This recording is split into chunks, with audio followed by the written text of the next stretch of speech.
justement poursuivre avec le bien-être et la pratique équestre, notamment dans le sport de haut niveau. Comment le sport de haut niveau s'adapte-t-il à ces nouvelles exigences? Pour introduire cette séquence, Arnaud Boitteau, cavalier international et écuyer du Cadre Noir de Saumur. Bienvenue Monsieur Boitteau. Et pour vous interroger, Kamel Boudra de RMC Sport est bien connu dans le monde du cheval. Alors, allez-y, mettez-vous là, ici, et Kamel ici. Merci, bonjour à tous, merci de votre accueil. Bonjour Arnaud Boitteau. Bonjour. J'ai l'audace de vous présenter, ça sert peut-être à rien. Vous êtes d'abord écuyer du Cadre Noir. Vous représentez donc l'équitation française, bien sûr, dans ce cas-là d'historique et sportive. Et puis vous êtes champion olympique en 2004 par équipe à Athènes, et puis champion d'Europe par équipe, c'était une année avant. La question, évidemment, oui, c'est vrai que ça mérite de souligner les performances de l'équitation française. Justement, la question, c'est est-ce que lorsque vous étiez aux Jeux Olympiques, par exemple, est-ce que vous avez senti que vous mettez à mal le bien-être de votre cheval pour arriver à une telle performance? Est-ce que le haut niveau malmène le bien-être du cheval? Très sincèrement, je ne pense pas. Et si je le pensais, très sincèrement, je serais probablement ni là, ni même à cheval tous les jours pour entraîner mes chevaux de sport. Je pense que le haut niveau est un peu un summum d'exigence sur le plan de la performance. C'est sa définition, ou une de ses définitions. Mais que notre obsession, nous, quotidienne, c'est de faire que le cheval adhère au maximum à ce beau projet et soit dans les meilleures, où ait les meilleures capacités possibles pour y parvenir. Donc je pense que le bien-être animal nous monopolise beaucoup parce que tout simplement, et sans démagogie, on aime les chevaux. Ça me paraît compliqué de faire ce qu'on fait sans aimer les chevaux. Et puis deuxièmement, le bien-être animal est un facteur de performance, je pense. C'est-à-dire que je ne vois pas comment un cheval peut donner le maximum de son potentiel, comme on lui demandera lors d'une grosse échéance, sans être aussi bien mentalement que physiquement. Ou tout au moins, si ça n'est pas le cas sur une compétition, la pérennité de la performance sera forcément atténuée et même probablement empêchée. Donc,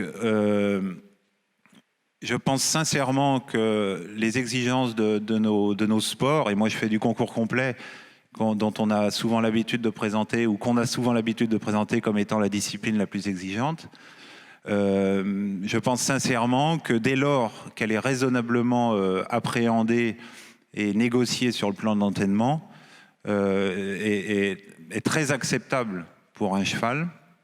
Et de toute façon, si ce n'est pas le cas, je ne vois pas comment on pourrait performer comme il faut. Cela a quand même beaucoup évolué, parce qu'il y a 20 ou 30 ans, il y avait quand même des images de cross, notamment, quand on les regarde aujourd'hui, qui ont terriblement vécu, vieilli. Elles n'étaient pas toutes très très belles. Il y a eu une prise en compte de la part des organisateurs, de la part des cavaliers, de la part de ceux qui dessinent les parcours. Il y a des choses qui ont évolué, qui peut-être vont encore évoluer. On parle beaucoup de sécurité. Le cross particulièrement a quand même changé. On respecte plus l'animal qu'il l'était dans le passé, non? Alors tout à fait. Alors il se trouve qu'on est dans une période actuelle en plus où la sécurité en concours complet est plus que d'actualité et donc on est totalement obsédé par ça. Alors je vous rejoins totalement quand vous évoquez des images, des vieilles images de complet ou de cross qui n'étaient pas toujours très belles. Ça c'est sûr. En 1968, il y a un cheval qui a mis pour un cross de 12 minutes, qui a mis 2h17, et il y a 8 chevaux qui sont morts. Bon, ça, c'est vraiment la préhistoire. Oui, moi si le cross créait encore ce genre de statistiques, je serais sûrement pas là aujourd'hui, ça c'est sûr. Donc non, il n'y a aucun problème là-dessus. L'effort fait par la FEI, par les chefs de piste, est permanent pour essayer de faire que tout se passe du mieux possible. On a un pourcentage d'accidents qui est très faible, eu égard à des règles du jeu qui sont quand même intrinsèquement potentiellement dangereuse puisqu'il s'agit de sauter des obstacles fixes qui ne tombent pas. Alors aussi bien dangereuse d'ailleurs pour le cavalier que pour le cheval. On pourra toujours dire que le cavalier l'a choisi, ce qui est une réalité. Mais ce qui est sûr, c'est que le taux d'accident est très faible et qui reste probablement encore trop élevé, probablement, mais que chacun des acteurs du sport ne cesse de se pencher sur cette question. Comment faire, comment tendre vers le risque zéro? On a plein d'idées là-dessus qui sont déjà mises en œuvre et qui, pour la plupart, portent déjà très nettement leurs fruits. Alors pour autant, pour être vraiment à 100% dans le sujet de cette journée, on a vu dans le jumping, par exemple, lors des derniers championnats d'Europe à Rotterdam, des personnes contre le sport, l'utilisation du cheval pour les sports équestres, vouloir interrompre un parcours de Mark Hutzegger qui a terminé sans faute, etc. Ces gens-là ont posé une véritable question, à savoir est-ce que l'utilisation du sport, c'est ce que faisait l'invité précédent, est-ce que vous avez vraiment le sentiment que les responsables internationaux de très haut niveau, donc des gens comme vous ou des gens de l'institutionnel, est-ce que vous pensez qu'ils répondent particulièrement bien à cette question? Peut-être la question est de leur part pas toujours bien posée, mais est-ce que vous pensez qu'on est capable, nous qui sommes dans le monde du sport, d'y répondre avec une clarté franche et sûre?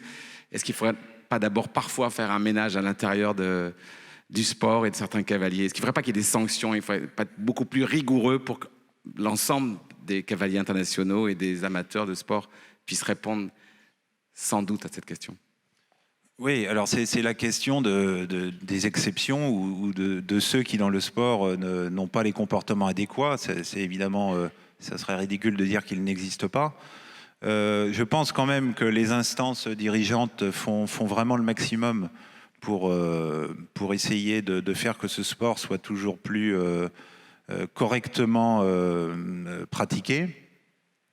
Il y a sans conteste un travail d'éducation, je pense, très important qui reste à développer sur la manière dont on doit faire prendre conscience à quelqu'un qui se lance en équitation et qui plus est avec des visées sportives de haut niveau, faire prendre conscience qu'a priori leur élément de pratique, le cheval, n'a pas de vocation particulière, je pense, à sauter des obstacles, à faire du dressage ou à faire du jumping, mais que dès lors qu'on a accepté qu'on acceptait qu'il le fasse, et c'est sûrement une condition qui me paraît plus enviable que celle qui est réservée à d'autres chevaux, on parlait de l'hypophagie ou autre, alors, et à renfort d'éducation et de théorie, leur expliquer que par des méthodes d'entraînement adéquates, dosées, à l'écoute de l'animal permanente,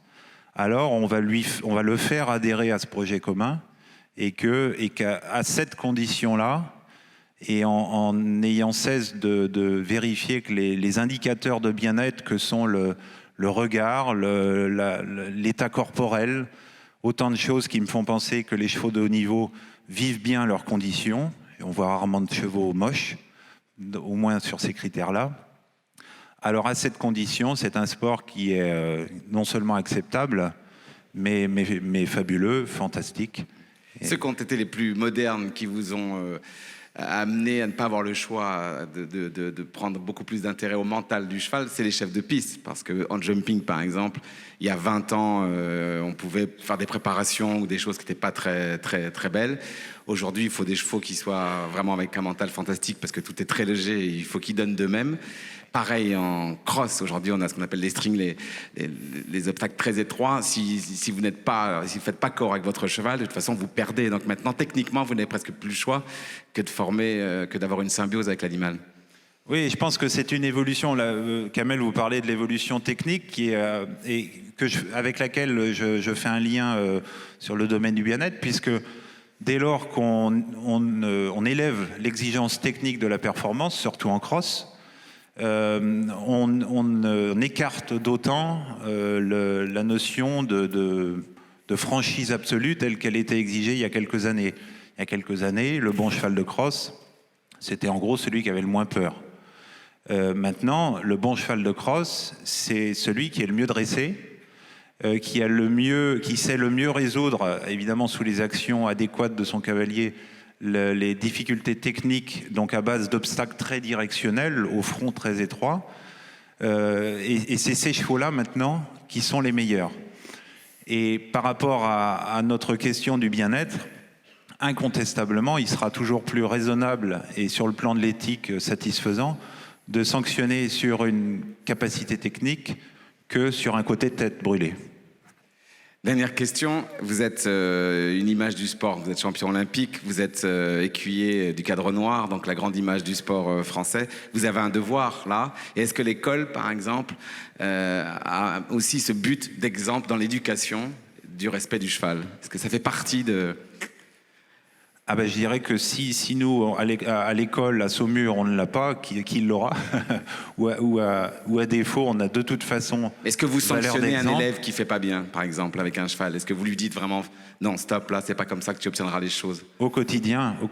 Avant de lui expliquer comment on saute un obstacle ou comment on fait une épaule en dedans, on commence par lui expliquer ce que j'évoquais tout à l'heure, c'est l'idée d'adhésion du cheval à son projet à lui. Et donc, avant d'en faire des grands cavaliers, on veut en faire des grands hommes de chevaux. Et d'autant plus parce qu'on est une école et qu'on a vocation d'exemple, et qu'on a également une tradition à rappeler en permanence. On a comme exigence première la relation au cheval par ce biais de devenir un homme de cheval, avant même l'idée de technique. Et la technique vient ensuite. Et on explique ensuite que la technique a servi le cheval dans son utilisation par l'homme, quand on fait référence, par exemple, au travail sur le plat, la manière dont il faut travailler dans l'harmonie musculaire, la mise en place du dos. On parlait tout à l'heure des problèmes dorsalgiques des chevaux, qui existent effectivement, mais qu'au quotidien, nous, on a de cesse, sans être forcément vétérinaire, d'empêcher par la notion du travail juste, du travail dans l'harmonie musculaire et au final dans l'harmonie mentale. Merci Arnaud. Alors on va poursuivre cette... Oui, on peut l'applaudir. Arnaud Boiteau, vous restez avec nous encore quelques instants, puisqu'on va poursuivre cette séquence sur le bien-être et la pratique équestre, notamment dans le sport de haut niveau. Et on va appeler Hélène Roche, elle est éthologue. Madame Roche, merci de nous rejoindre. Alain de Royer-Dupré, entraîneur de chevaux de course. Bienvenue également à Monsieur Royer-Dupré. Charlotte Rabouan, directrice des écuries d'Air Pur. Bienvenue également à vous. Guillaume Maupas, le directeur du trot. Et à vos côtés, Kamel, Marion Dubois qui va revenir. Marion de Ouest France. Alors vous avez chacun 2 micros et puis autour de cette table ronde, vous passerez les micros. Hein. Bonjour, donc Hélène Roche, nous allons commencer cette table ronde sur le bien-être et la performance avec vous, car vous avez l'habitude d'étudier les chevaux sous toutes leurs coutures, puisque donc vous êtes éthologue, c'est-à-dire spécialiste de leur comportement. Avec vous, c'est un peu comme si les chevaux savaient parler. Pour commencer, aidez-nous à définir la performance chez les chevaux. De quoi on parle? Quelle définition pouvons-nous en faire? Alors moi, donc je ne fais pas de recherche, je précise, je suis spécialisée en vulgarisation scientifique, mais du coup je lis beaucoup ce qui se fait en termes d'études sur les chevaux et leur comportement en particulier. Donc la performance, je pense qu'il y a que moi, en tant que personne, j'ai l'acception générale des paramètres qu'on va avoir comme les performances sportives, telles que aller vite, sauter, enchaîner des mouvements plus ou moins complexes, par exemple pour une reprise de dressage ou même un parcours d'obstacles. Et puis il y a peut-être des choses auxquelles on pense moins. Pour moi, la longévité d'un cheval dans un métier qu'on peut lui choisir, parce qu'on parlait de travail, on pourrait parler de métier, peut-être de chevaux aussi. La longévité dans une activité, pour moi, c'est une performance.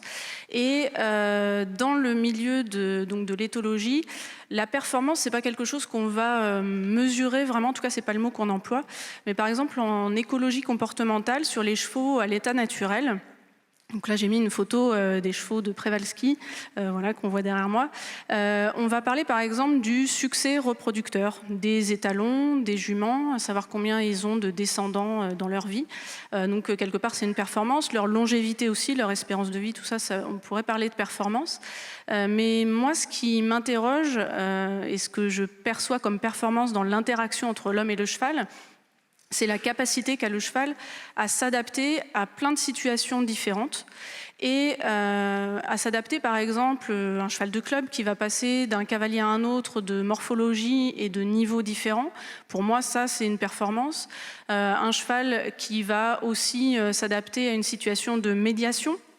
Donc qui va s'adapter à un public en situation de handicap et répondre finalement au métier qu'on lui a choisi en tant qu'humain. Et puis on a aussi, je pense, d'autres éléments qui seraient intéressants d'étudier et ce sur quoi l'équipe de Jocelyne Porcher travaille, c'est tout ce qui est prise d'initiative de la part du cheval. Alors ça, on l'appréhende même en compétition dans le travail du bétail, par exemple, des chevaux qui vont être même évalués sur leur capacité à prendre des initiatives.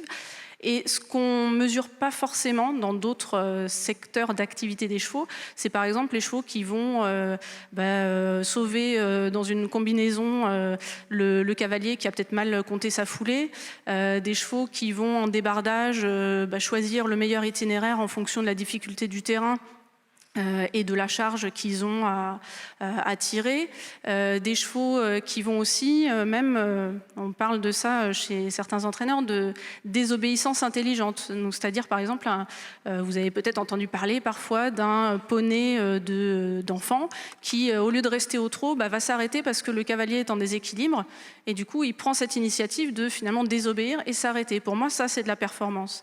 Donc, la performance, elle est un petit peu... on peut l'imaginer partout et pas que, je pense, dans le sport.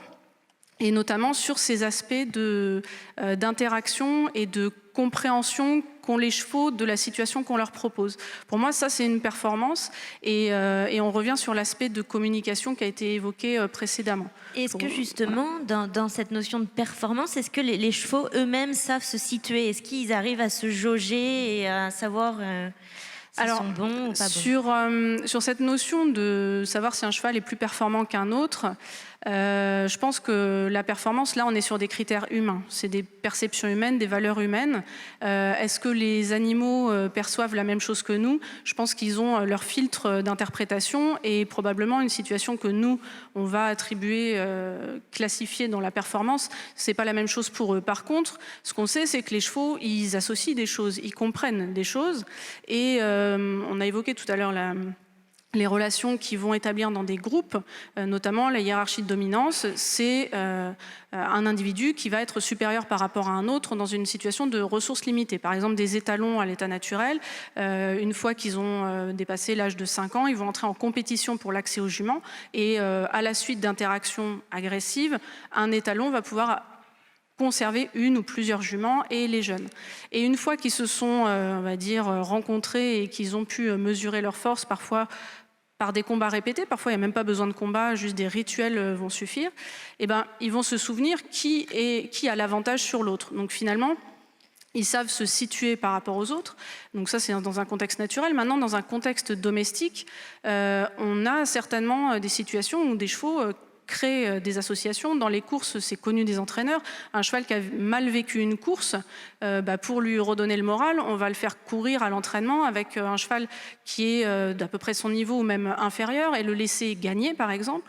Mais si ce cheval a, par exemple, pris peur dans une situation de course où c'est démotivé parce que c'était trop dur pour lui physiquement, mais donc par voie de conséquence moralement, ce cheval-là peut avoir associé un autre cheval, spécifiquement celui-ci, à cette situation finalement de souffrance et de mal-être. Et du coup, la fois où il va le recroiser, même pas essayer de lutter contre ce cheval-là. Donc finalement, on peut avoir d'un point de vue humain l'impression qu'il sait qui est le plus fort, mais du point de vue du cheval, c'est peut-être un sens tout à fait différent que celui qu'on veut bien accorder de dire c'est lui le meilleur que l'autre. Très bien, merci. On va peut-être vous redonner la parole un peu plus tard. On va enchaîner avec vous, Charlotte Rabouin, puisque donc vous dirigez les écuries d'air pur près d'Angers, à Soulaire-et-Bourg précisément. Dans la salle, vous demandez peut-être pourquoi on associe une directrice d'un centre équestre dans une table ronde sur la performance. Mais justement, c'est une notion importante, car la performance peut aussi se cacher, ce que disait Hélène, dans la longévité des poneys qui permettent aux cavaliers d'apprendre l'équitation. Chez vous, Charlotte, c'est le paradis des séjours équestres. Et donc, en tant qu'enseignante, comment alliez-vous le bien-être équin et l'apprentissage ? Alors déjà, je rebondis par rapport à ce qui s'est dit ce matin aussi. Tous nos chevaux vivent dehors. On a 50 chevaux et poneys. Alors au départ, on se disait que c'était facile parce que c'était des races rustiques. On a une vingtaine de poneys Shetland, une vingtaine de chevaux islandais. Et eh bien non, les autres, mes chevaux de sport qui ont fait beaucoup de compétitions, CSO amateurs, vivent dehors. Ils s'en portent aussi bien. On parlait de sécurité dans le centre équestre aussi. Voilà, c'est des chevaux qui vivent en troupeau, qui vivent en interaction. Ils se connaissent. Donc évidemment, dès qu'on va les mettre en situation de groupe pendant les séances, de groupe pendant les promenades, voilà, ils ont tous leurs codes sociaux. Ils savent qui est qui.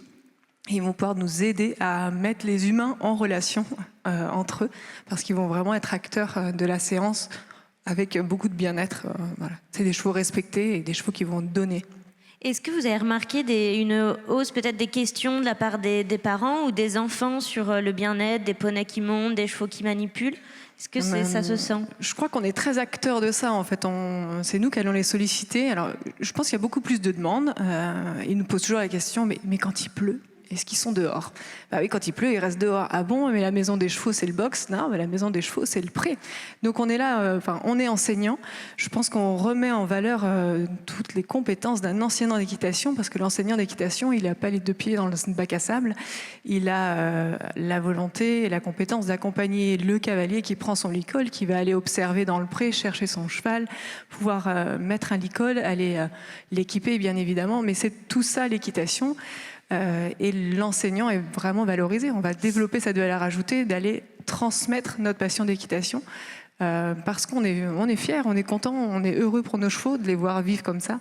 Et on transmet tout ce qu'on peut voir dans nos prés. Ça, c'est sûr. Les enfants sont peut-être d'ailleurs plus heureux d'aller chercher un poney au pré plutôt que d'aller dans un box noir et d'aller dans un manège où il fait un peu... Ouais, alors honnêtement, les enfants, et il y a toujours des petites questions d'adultes, mais c'est sûr que les enfants, ils ont cette envie d'aller dehors, il pleut, ils s'en fichent. Il y a que les adultes qui se posent des questions, savoir s'ils ont mis des bottes ou un manteau, mais les enfants, ils vont aller courir dehors et ils sont très heureux d'aller chercher les poneys, même s'ils sont mouillés. Et ça, c'est juste un frein d'adulte. Donc on travaille beaucoup plus sur l'accompagnateur, le parent, encore une fois, qui vient. Votre démarche, elle a été faite pour des raisons économiques ou pour une véritable démarche de bien-être du cheval ? Alors un peu les deux. Au départ, on s'est dit, on n'aura jamais les moyens de mettre tout le monde à l'intérieur, et puis en fait à un moment donné, on a commencé par les plus rustiques, et puis finalement même mes chevaux de sport devenaient fous, ils faisaient des allers-retours box paddock, et c'était devenu compliqué de les rentrer, donc on les a laissés tous dehors. Et bien sûr qu'économiquement, on l'a entendu ce matin dans les écuries actives, quelle économie, c'est-à-dire que mon moniteur d'équitation, il ne cure pas les box. Il va voir les chevaux au pré, il va éventuellement, quand il apporte du fourrage, quand il a éventuellement complété sur quelques rations, il va les observer, il va aller voir si tout le monde se sent bien, quelle interaction, s'il y en a un qui est un peu plus écarté du groupe et pourquoi, et se poser la question. Mais il va être dans ses compétences d'enseignant d'équitation, il ne va pas être là pour entretenir des box et juste du fumier, c'est sûr. Et alors, dans votre écurie, donc de 50 chevaux, vous le disiez, vous avez la particularité d'abriter une race spéciale, une vingtaine de chevaux islandais. Alors, vous avez même participé à la promotion de cette race en France. Et vous me disiez qu'en Islande, le cheval fait partie du patrimoine. Et justement, est-ce que vous pouvez nous en dire plus sur le rapport de l'Islande et du cheval et du bien-être ? Alors, l'Islande, c'est un très jeune pays, finalement. Et évidemment, il doit tout à ce petit cheval islandais. C'est, pour ceux qui le connaissent un peu moins, c'est une sorte de double poney très chevelu, une espèce de grand Shetland, on va dire. Là-bas, sur l'île, il y a uniquement cette race-là. Il n'y a pas de poney, pas de grands chevaux.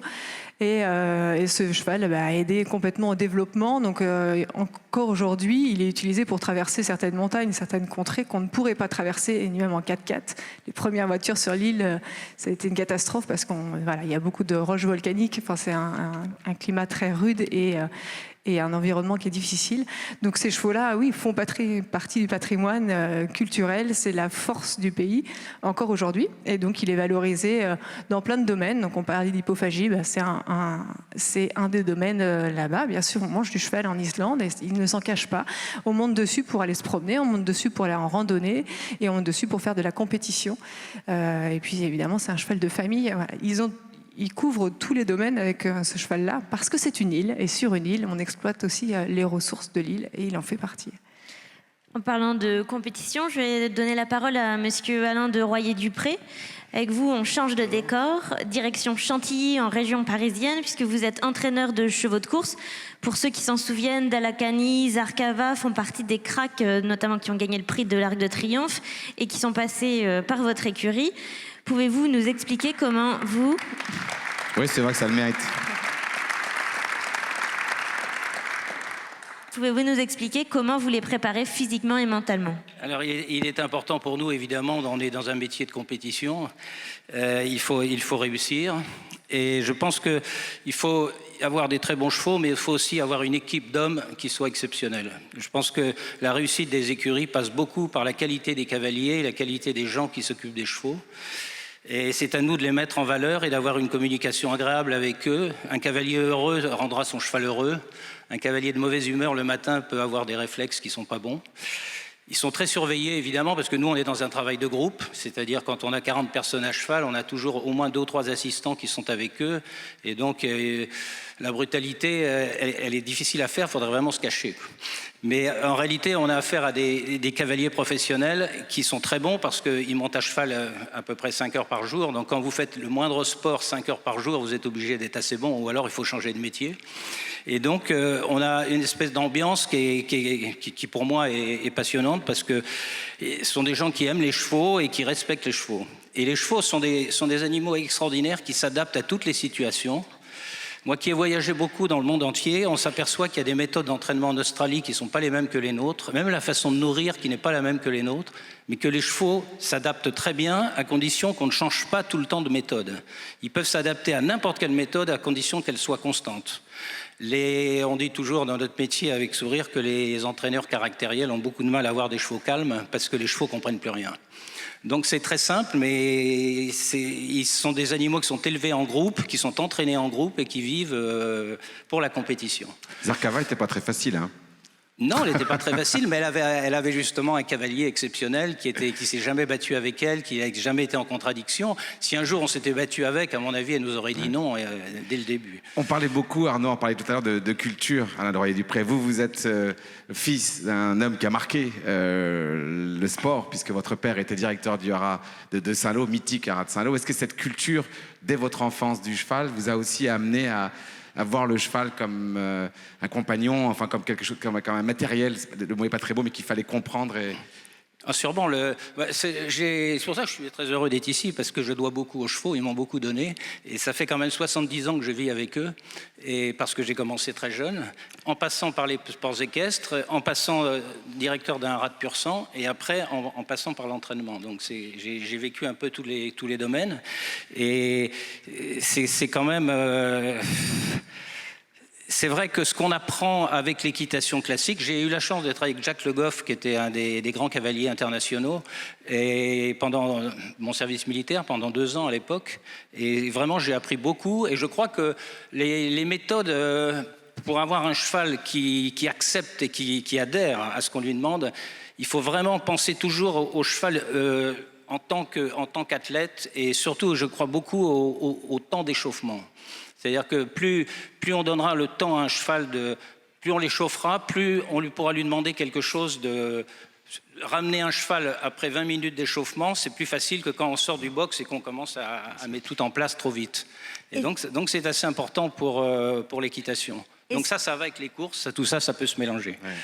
Est-ce que les chevaux, selon vous, aiment ce qu'ils font? Est-ce que vous sentez après une victoire ou même après un entraînement, dans leur regard, dans leur façon, qu'ils ont conscience et qu'ils sont heureux? Évidemment, il y a des chevaux qui aiment challenger les autres et des chevaux qui aiment repousser les attaques, et puis les très bons qui acceptent les deux. Mais il y a des chevaux qui n'aiment que venir sur les autres et qui n'aiment pas du tout qu'on les attaque. On ne peut pas aller contre la nature d'un cheval. Ce qui est intéressant pour nous, c'est de détecter la bonne distance pour les courir, courir et la façon de les courir. Et puis, le temps entre chaque course, le temps de récupération. Et puis surtout, nous qui avons affaire beaucoup à des jeunes chevaux, puisqu'ils commencent très tôt, ils commencent à 18 mois, c'est de sentir le moment où ils ont la maturité suffisante pour entrer dans la compétition. Justement, parce qu'on a le bien-être du cheval. Je me fais l'avocat du diable, hein, autrement c'est pas drôle. Les chevaux arrivent au débourrage à 18 mois. Oui. Bon, Oui. On peut comprendre que ça interroge des gens de se dire à 18 mois, on est dans un bébé. Est-ce que c'est bien raisonnable, physiquement, mentalement, d'aller déjà faire travailler un être vivant qui est loin d'être terminé dans sa croissance? Moi, je pense qu'on les débourre pas assez tôt. Parce que je crois que plus ils travaillent jeunes, plus ils s'adaptent jeunes. Et actuellement, au trot, on a un bel exemple, c'est Philippe Allaire qui gagne qui gagne beaucoup de courses de 2 ans. Et en réalité, en parlant avec lui, j'ai appris qu'il débourrait ses chevaux très tôt. La précocité, c'est pas le contraire de la longévité? Non, pas du tout. Au contraire. Au contraire, parce qu'il y a un âge où le cheval est un peu en caoutchouc. Et si on le durcit à ce moment-là, on ne prend aucun risque. À passer un certain temps, si on commence à aller trop vite, là, on peut abîmer quelque chose. Donc, commencer tôt n'est pas un inconvénient. Mais surtout, on a évolué depuis une vingtaine d'années ou une trentaine d'années. Les méthodes de débourrage sont devenues très souples. Autrefois, on fatiguait les chevaux pour pouvoir monter dessus. C'est complètement terminé. On travaille, on les débourre au pas et au trot, pratiquement, les chevaux. Donc, tout ça, c'est un autre travail qui fait que c'est pas dur pour le mental du cheval et c'est pas dur pour le physique non plus. Arnaud Boiteau, vous aviez l'air d'avoir envie de réagir, non? C'est cette idée du parce que d'abord, il a cité un cavalier de concours complet, donc ça lui parle. Mais le débourrage, cette idée du débourrage assez précoce. Je suis interpellé par cette remarque, mais émanant de qui elle vient, je ne suis que très respectueux de tout ça. En sports équestres, on débourre les chevaux à 3 ans. Pour une raison qui est celle-là, c'est que génétiquement, les chevaux sont moins précoces, ont une croissance qui est plus longue. Et voilà, et proportionnellement, en fait, on est sûrement sur la même longueur d'onde. Oui, mais si je puis me permettre, on a une méthode d'élevage chez les pur-sang qui est quand même beaucoup plus précoce que celle qui est utilisée sur les chevaux de selle. Donc plus parce que l'objectif n'est pas le même. Plus ils sont, bien sûr, plus ils ont élevé c'est ce qui dit précoce, dit nourri très jeune et surtout qu'ils arrivent très jeunes à galoper eux-mêmes en liberté dans les herbages entre eux, etc. Donc pour commencer à se former et à se faire physiquement. Peut-être pour rester sur un point commun, entre les deux au sein de la filière, c'est un outil qui fait parfois débat, c'est la cravache, qui fait autant de mal peut-être pour les chevaux que pour l'image qu'elle renvoie, notamment dans les courses. Si j'ai bien compris, vous, monsieur Droyer-Dupré, vous préférez dire à vos jockeys pas de la laisser au vestiaire, mais d'y aller mollo. Oui, mais justement, moi j'ai fait quelques articles il y a 2 ans là-dessus, parce que je trouve qu'il y avait un excès de cravache dans nos courses qui est ridicule et qui sert à rien. Et notamment, j'ai eu la chance de travailler les 5 dernières années ayant comme jockey, 5 dernières années du jockey qui était Yves Saint-Martin, et qui était un jockey qui se servait jamais pratiquement de la cravache. Et donc c'était un bon exemple, c'était le meilleur jockey français, et il donnait 2-3 petites claques comme ça, et puis c'est tout. Donc on peut demander le maximum à un cheval, sans pour ça. La cravache peut être très négative en plus, parce que la respiration en course, elle est très importante, la ventilation, elle est très importante. Si vous donnez un coup de cravache qui est mal placé au moment où le cheval est en train de donner un effort, vous allez lui bloquer sa respiration et vous allez à la contre-performance. Pourquoi alors ces arguments-là ne sont pas plus forts que ceux en face qui gardent la cravache? Par exemple, moi je travaille dans une salle de rédaction où on est 3 pour le cheval et 150 sur le football. Oui. La première chose quand il me parle de course, mais avec beaucoup de cravache, donc, on le sait depuis des décennies presque maintenant, c'est une image déplorable. Pourquoi il n'y a pas cette évolution? Peut-être qu'à la direction de France Gallo, on manque un peu d'hommes de chevaux pour sentir ça, parce que c'est quand même une chose qui est tellement évidente qu'il faudra le résoudre. Il faudra le résoudre. Les Allemands sont arrivés à 5 fois l'utilisation. Nous, on est à 6. On a quand même diminué un peu, mais je pense qu'il faudra arriver à 3, ça suffit, quoi. Et Monsieur Maupas, vous qui avez les rênes au trot, quelle est votre position justement sur la cravache? Vous pourriez aussi prendre une décision assez forte. Alors sur la cravache, bien évidemment, en termes d'image, l'utilisation, ce qu'on appelle abusive de la cravache, est bien sûr un élément très négatif. Et c'est pour ça qu'avec les professionnels, parce que je pense que dans ce domaine-là, dans le domaine du bien-être équin, dans cet aspect de la réglementation, où nous travaillons avec les professionnels des chevaux, et avec eux, avec leur collaboration, ou, comme le dit M. Noyer-Dupré, si on impose des règles, ça ne peut pas fonctionner. Nous, on l'a fait au trot, on a diminué et on a plus sévèrement sanctionné l'usage de la cravache abusive. Faut-il aller plus loin? J'en suis convaincu aujourd'hui. Mais encore une fois, je pense que notre rôle aussi à nous, c'est de responsabiliser les utilisateurs. C'est pas forcément d'imposer des réglementations, d'imposer des sanctions. 10 ans, là. Non, pas forcément. Nous, on a fait beaucoup d'efforts en 2 ans simplement au trot, en limitant le nombre de coups de cravache, en modifiant la façon d'utilisation. Vous avez fait une chose qui est très bien, c'est je vous remercie. à l'attelé, c'est de ne pas avoir le droit de mettre les rênes Oui, dans tout à une fait. main et de taper avec Exactement. l'autre. Ah ouais, bien Vous êtes sûr. obligé de garder les 2 rênes, donc vous ne pouvez pas vous servir brutalement d'une cravache quand vous avez les rênes en même temps. Exactement. Ça a été très très bien. Et outre montée, on a pris aussi une mesure où on n'autorise plus le jockey à lever le bras au-dessus de la ligne de l'épaule, pour éviter effectivement ces images. Vous savez, on a eu l'exemple d'un prix de Cornulier il y a 2 ou 3 ans, je crois que c'est il y a 2 ans, où on a eu une arrivée formidable de 5 chevaux sur la même ligne pour gagner le prix de Cornulier, qui est la plus belle épreuve au trot monté. Tout le monde a dit à l'arrivée de la course, quel superbe spectacle. On a vu une course, on a vu des champions, ils ont tous défendu leur chance. Et puis aussitôt après, on a revu les images des Kidia qui sont passées au ralenti, et là on a vu l'utilisation de la cravache pour chacun des concurrents, les 5. Et là, tout le monde a crié au scandale. Alors que la première image que l'on avait sur cette course-là, c'était de dire « c'est une superbe course, voilà enfin le spectacle des courses hippiques, c'est ça qu'on veut voir ». Et puis, c'est ce qui nous a conduit, juste après, à modifier la réglementation dans les courses au trot monté. Mais vous n'avez pas le choix. On n'a pas le choix. Les courses vont mal. Vous devez aller chercher des clients nouveaux. Mais bien pour aller chercher des évidemment. clients nouveaux, il fallait chercher un public plus jeune, plus moderne, Bien qui évidemment. n'est pas la ruralité. Si vous ne faites pas ça, il y a le feu au village. Je comprends pas que J'en suis complètement conscient. Mais il y a une chose que je veux éviter quand même. C'est qu'on arrive à des situations un peu abusives, comme on a vu dans certains pays européens, où on interdit l'utilisation de la cravache. Je trouve ça d'une stupidité sans nom. Pourquoi? Parce que la cravache, par définition, ça fait partie de l'équipement du cavalier ou du jockey. C'est-à-dire que c'est aussi un élément de sécurité pour le jockey. Donc je dis simplement, faisons comprendre aux utilisateurs qu'ils doivent modérer l'utilisation de la cravache pour la garder et qu'on ne nous impose pas à l'avenir la suppression de la cravache en course, qui serait, encore une fois, stupide.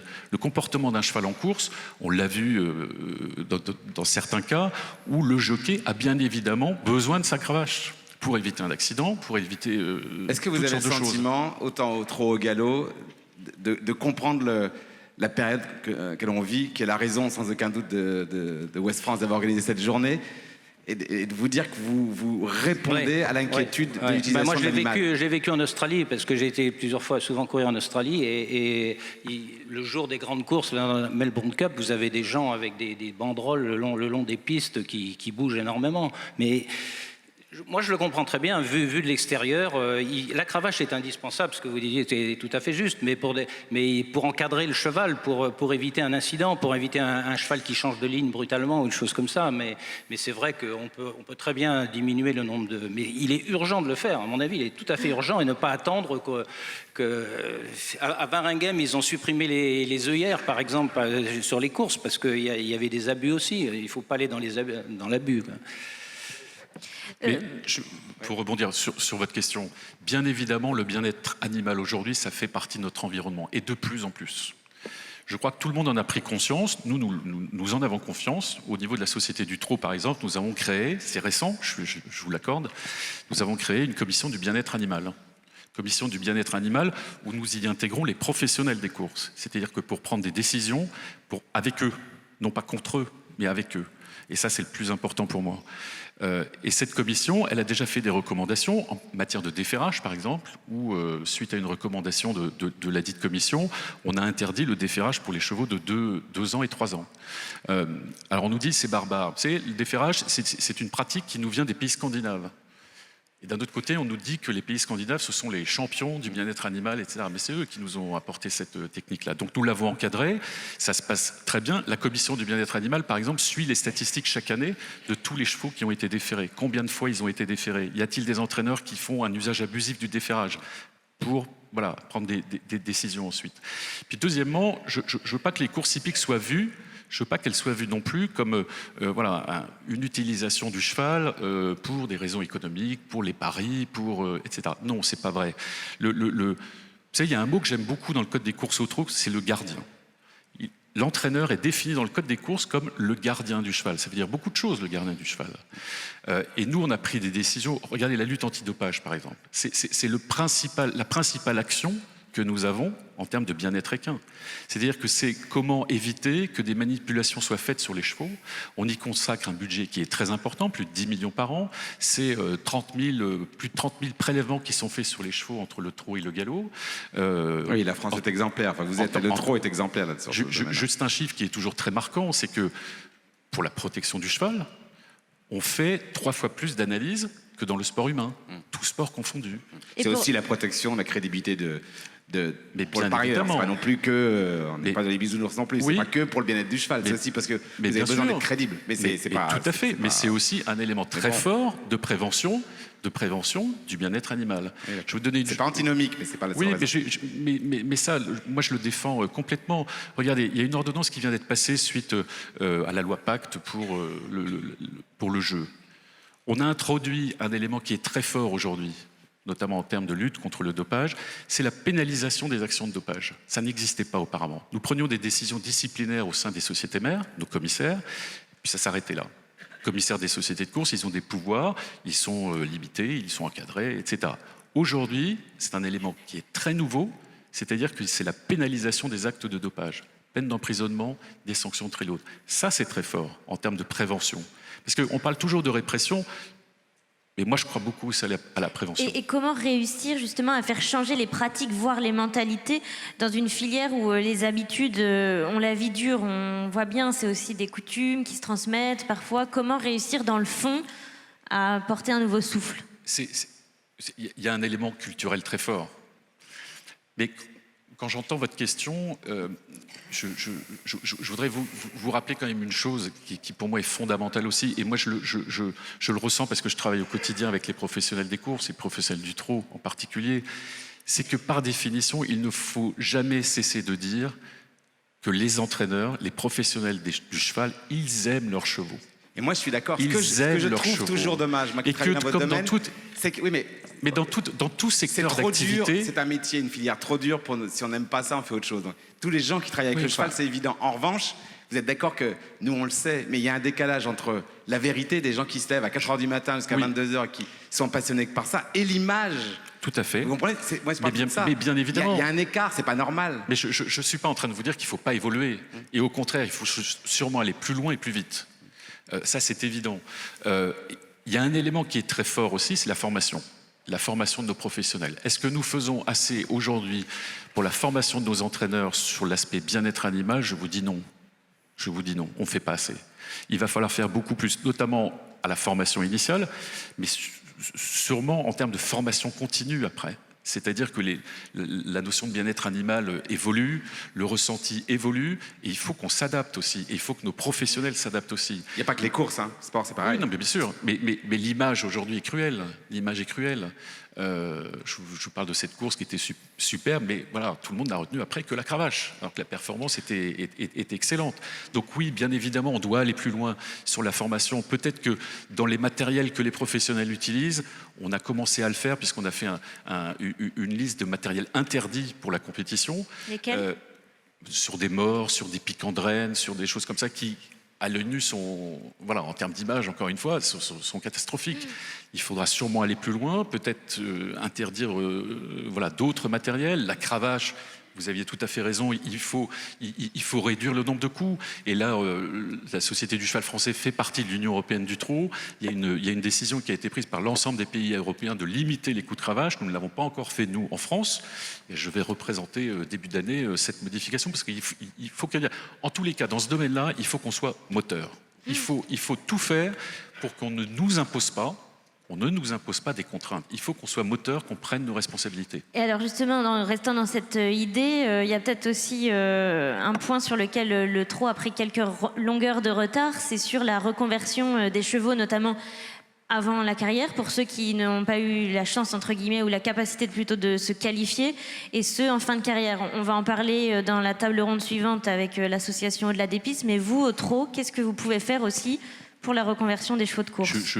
J'avoue complètement que nous sommes en retard au niveau du trot. Nous sommes en retard, c'est un sujet qui a été évoqué par la commission du bien-être animal. Nous allons être dans l'obligation de prendre des actions, de certaines règles, du financement, je pense aussi, pour accompagner certaines associations aujourd'hui qui travaillent très bien dans ce domaine.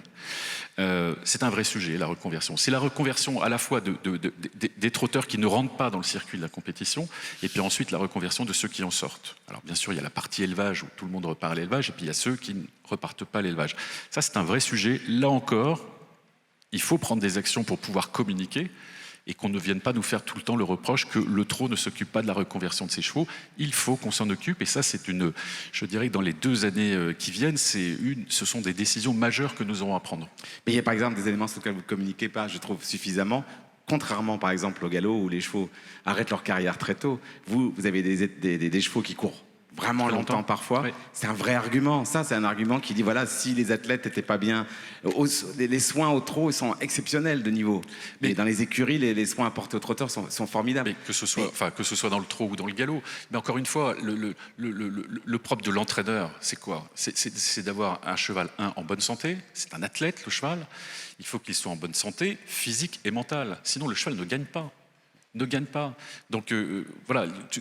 Les entraîneurs aujourd'hui, et ça il faut aussi le dire, ils mettent tout en œuvre pour le bien-être de leur animal. C'est évident.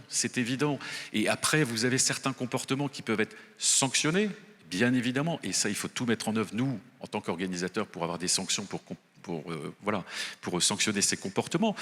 On fait des contrôles à l'entraînement, par exemple. Il y a quelques années, il y a eu la charte du bien-être équin qui a été signée. Il y a le guide des bonnes pratiques qui doit être publié très prochainement.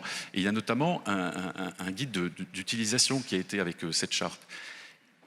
Nous l'utilisons déjà dans les courses au trot. Lorsque nous allons faire des contrôles à l'entraînement chez les entraîneurs, le vétérinaire ou la personne qui fait le contrôle doit remplir tout un questionnaire sur le comportement des chevaux, comment ils sont nourris, comment ils sont logés, quel est le comportement du cheval vis-à-vis de l'homme. Donc on a toute une série de questions, c'est rempli systématiquement, c'est donné au commissaire de la SECF quand ils font le bilan de ces contrôles. Donc oui, vraiment, c'est une question qu'on se doit de prendre à cœur. On le fait. Peut-être pas suffisamment, on ne communique peut-être pas suffisamment là-dessus, mais je vous assure que c'est une réalité de notre quotidien aujourd'hui. C'est sûr. Peut-être une question un peu vaste, mais qui concerne vraiment ceux qui sont dans la performance. Donc je vous regarde, Monsieur Boiteau, mais est-ce que vous êtes optimiste pour la continuité de la pratique du haut niveau dans les années à venir, et comment vous voyez l'avenir? Je le vois rose si on s'en occupe. Comment on peut s'en occuper justement? S'en occuper, c'est à une époque où la communication joue un rôle majeur, c'est d'avoir en permanence, peut-être même avant le souci de performance, le souci de montrer que ce qu'on fait, nos pratiques, nos méthodes d'entraînement, la finalité vers laquelle on tend, c'est-à-dire la réalisation d'un parcours de haut niveau en essayant d'être le meilleur, est totalement compatible avec le fait que le cheval le vive du mieux possible. Et donc de prouver qu'on entraîne correctement. Moi, j'ai fait les championnats du monde en 2010 avec un cheval de 18 ans aux États-Unis, en concours complet, donc une discipline a priori exigeante, à l'autre bout du monde. Et c'est pas une exception. Donc ça prouve bien qu'il y a une longévité qui est incontestable, et qu'on a cœur à prouver, parce qu'on est persuadé de nos méthodes et de la manière dont on les réalise. Du côté média, en tout cas, il y a urgence. Il faut vraiment valoriser, que les institutions valorisent le cheval et ceux qui le respectent, et sanctionnent lourdement ceux qui peuvent mettre en péril l'ensemble du bateau. Exactement. Ça me paraît évident.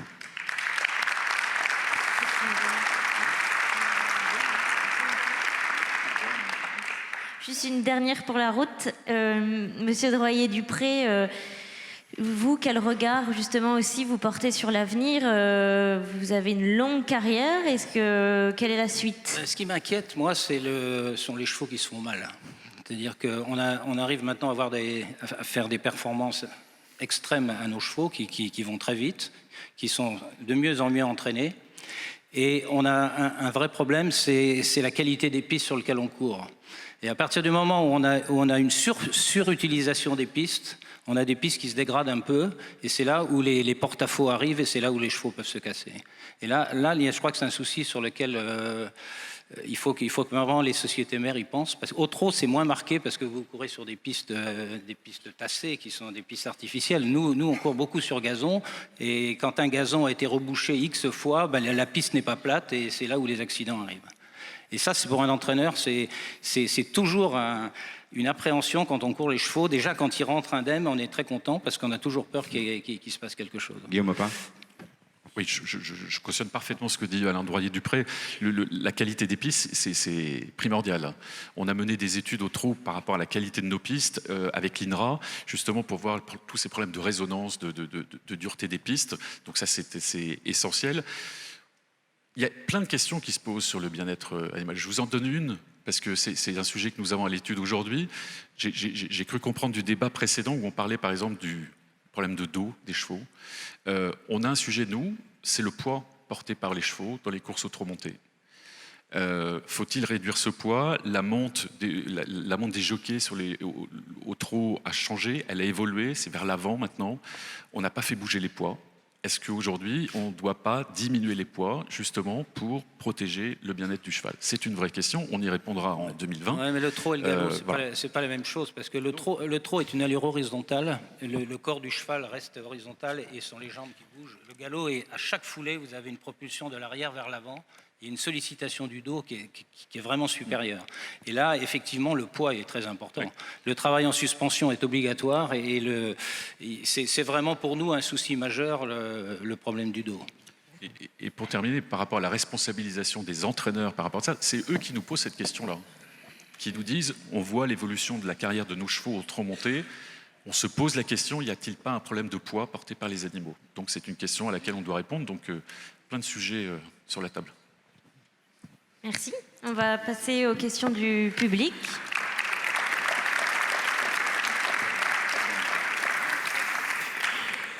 Merci. Alors, on va commencer par une question SMS. On parle beaucoup de l'image des courses, le trot, le galop, mais quid des sports équestres, les guêtres postérieures, les cravaches en CSO? 3 petits points. Qui veut répondre? J'ai bien peur que ce soit à moi de le faire. C'est marrant parce qu'on a évidemment discuté un petit peu avec Kamel avant et on a évoqué les guêtres postérieures ensemble. Et moi, j'en fais une interrogation. Alors juste pour peut-être que tout le monde ne sait pas ce que c'est. En fait, certaines guêtres postérieures peuvent aider au passage des postérieures au-dessus de l'obstacle, pas toutes, hein. Certaines catégories, la façon dont on les sert, etc. Et il y a un vrai débat, est-ce que c'est de la triche, est-ce que c'est pas de la triche? Et c'est sûr que parfois c'est utilisé pour rendre excessif le passage des postérieurs. Oui, il ne s'agit pas d'un acte de barbarie, loin de là. Il s'agit d'un pincement qui est effectué au niveau du tendon postérieur, de manière à ce, comme Kamel vient de l'évoquer, améliorer le style. On aurait envie de penser que c'est une aide dont on peut se demander si elle est bien souhaitable. Pour ma part, j'en doute. Par contre, la manière dont c'est utilisé prête aussi à discussion. En gros, est-ce que utiliser de manière peu importante, ça permet pas d'améliorer certains chevaux et de les rendre meilleurs sans leur faire mal? La réponse est probablement oui. Utiliser, comme on l'a vu parfois, de manière totalement excessive avec des chevaux qui sont tellement gênés au niveau des postérieurs qu'ils basculent tellement fort dans leur saut qu'ils ont un déséquilibre avant qui est tellement voyant que ça en est presque ridicule parfois. Et alors dans ce cas-là, et là, par l'image seulement, le cavalier est pénalisé. Et dans ce cas-là, bien sûr que c'est exagéré. Et dans ce cas-là, bien sûr qu'il faudrait imaginer de l'interdire. Moi, j'en suis intimement persuadé.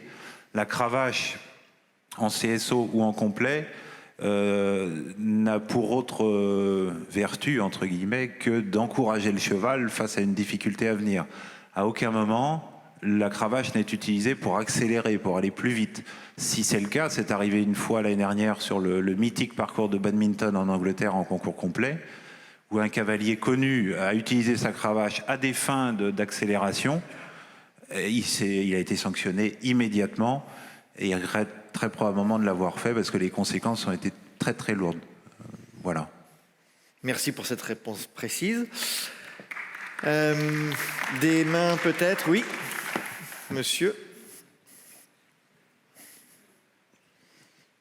Bonjour, moi c'est pas une question, ça serait plus par rapport au débat de tout à l'heure où Monsieur Marty est passé, juste une dizaine de minutes. Je pense que c'est dommage parce que la table qui est devant nous serait d'accord à ouvrir nos portes pour justement que les associations qui représentent sont vraiment contre les courses, contre le concours complet, contre le concours hippique. Et je pense qu'il faudrait vraiment ouvrir tous nos portes aux différentes associations pour justement voir que nous, tous les matins, on se lève, que ce soit dans le concours complet hippique ou polo ou autre, parce que je pense que le débat de tout à l'heure n'a pas été assez long. Monsieur Marty a juste pu prendre 2 questions un peu agressives. Enfin, moi, ça me fait peur, voilà. J'avoue que nous... Pour préciser, vous êtes entraîneur de galopeurs près d'Angers, à Jarzé. Voilà, j'entraîne des galopeurs. Et je pense qu'on est tous dans le même bateau. Donc là, on sait tous qu'on va tous dans le bon sens pour le bien-être animal. Dans le complet, on fait des efforts. Dans le trot, on fait des efforts. Il y a des associations à côté qui font des efforts. Mais il faut juste qu'à mon avis, on ouvre plus nos portes pour le développer au monde extérieur qu'au monde des chevaux. Mais moi, je suis complètement d'accord avec vous. Je pense que la phobie, quelle qu'elle soit, que ce soit vis-à-vis contre le sport, contre les courses ou d'autres choses dans la vie, c'est l'ignorance. Et je pense que c'est pour ça, c'est ce que je disais tout à l'heure avec Arnaud. Quand moi, à Rotterdam, je vois des gens sur la piste qui veulent arrêter le seul obstacle, évidemment, je suis contre ce genre de comportement. En revanche, j'entends la question. Et je ne peux pas dire que la question qu'il me pose, enfin qu'il nous pose, il ne la pose pas à moi, mais elle soit complètement stupide. C'est à nous de dire... Venez voir, on échange et peut-être, oui, il y a des choses qu'on doit améliorer, mais si on est chacun de notre côté en disant ce qu'il vient de dire, c'est idiot total, moi je suis sûr de moi, d'abord personne ne peut répondre à la question qu'on a vécue à Rotterdam 100% dans les yeux en disant vous avez 100% tort. C'est pas vrai. C'est pas vrai. Donc il y a des choses évidemment à faire et je crois, Arnaud et il est prêt aussi, c'est la communication. La phobie, c'est parce qu'on a peur de ce qu'on ne connaît pas, c'est le manque de culture. Donc eux restent sur leur position, qui part pas d'une immense méchanceté contre ce que vous êtes et ce que je suis, ou les athlètes, mais une méconnaissance. Et nous aussi, peut-être on a obligé, ça nous amènerait également à nous réveiller sur 2-3 choses où on a l'habitude et où on fait plus très attention. Hélène Roche, vous voulez réagir aussi à ce sujet que quand on pense ce qui s'est passé depuis très longtemps, le cheval était un cheval de guerre, le cheval était le cheval qui travaillait dans les champs, le cheval était le compagnon de l'homme et qui avait une vie très dure.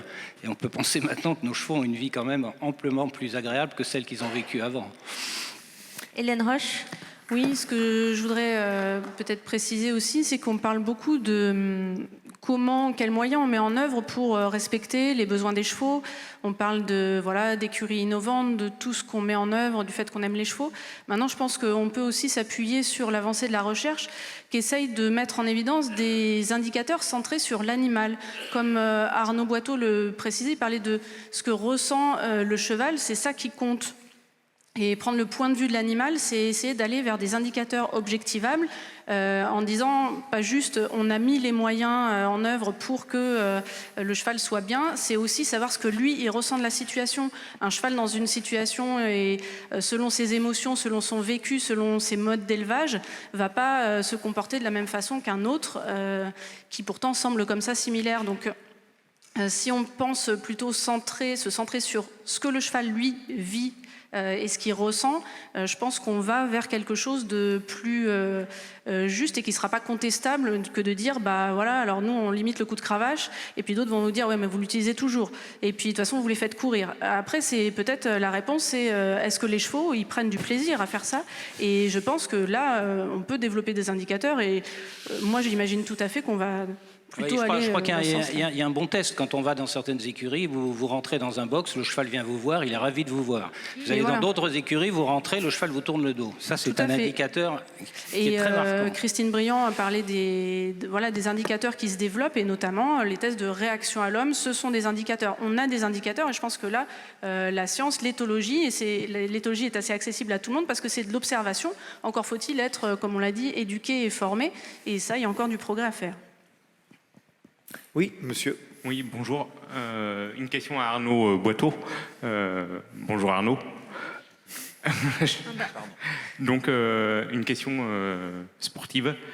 Est-ce que l'équipe de France peut nous récolter des médailles au JO 2020 puisque enfin, je rappelle vraie qu'à question. Rio, enfin, l'équipe de France olympique d'équitation nous a ramené la première médaille olympique à Allez, Rio. on terminera par ça. Alors oui, il y a une seule condition, c'est que les chevaux soient heureux. Bien joué. Voilà, c'est une très belle conclusion. Mais encore, Très probablement, même si on sait qu'à ce niveau d'épreuve, ça tient pas grand-chose. La médaille de Rio d'or, comme celle de la mienne de 2004, se sont joués à rien, mais je crois que c'est le principe de ces sports à ce niveau-là. Les chances françaises pour l'année prochaine sont bien réelles. Je crois que le talent du sélectionneur Thierry Touzin devrait faire une fois de plus son effet. Voilà, donc je pense que oui, c'est pas du tout utopique d'imaginer qu'on soit médaillé. Voilà, et on suivra tout ça. Merci infiniment d'être passé sur le plateau des Assises. Merci.